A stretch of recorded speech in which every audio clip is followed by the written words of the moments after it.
नवी मुंबई आवाज, अपनी आवाज।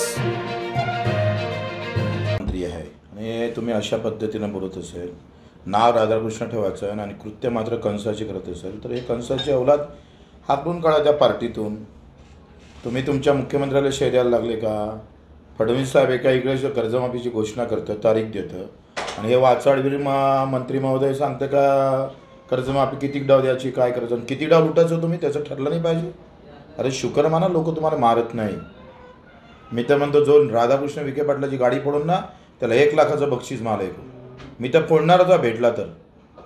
पण हे नालायकी थांबवा, आम्ही सहन करणार नाही। 11,000 रुपये क्विंटलच्या भावाची शिफारस केली राज्य सरकारनं कापसाची, आणि मोदी सरकारनं जाहीर केले 8,000 रुपये। लाज वाटते? सोयाबीन 2,000 विकावं लागतं, तुम्ही कापूस आयात केला। धानाले भाव नाही, कापसाले भाव नाही, तुरीले भाव नाही, केळीले भाव नाही, संत्राले भाव नाही।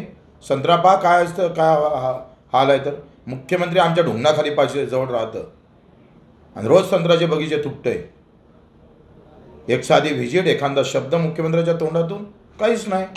कापूसवाला मेला, कांदावाला मेला, द्राक्षवाला मेला। कोण आहे जिवंत व्यवस्थित सांगा आम्हाला?